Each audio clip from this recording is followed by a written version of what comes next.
This is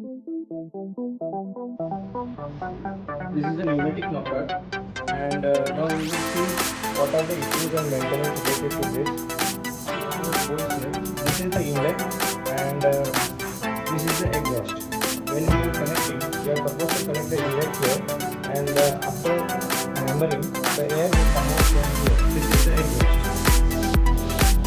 Now you can see there are 4 bolts here which can be removed using this hammer. Now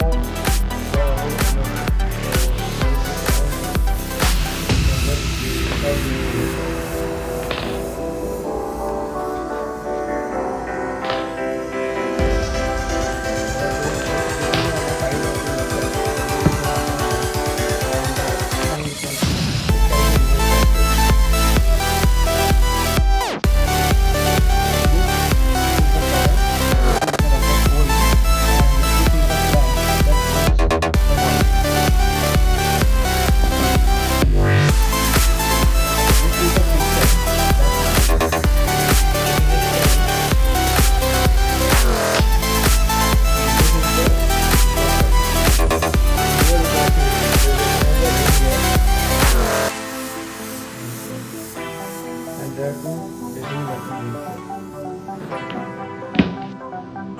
And this is the body of the knocker, and you can see there is a hole here. With this you can tie it to the siding using a string or something. So what happens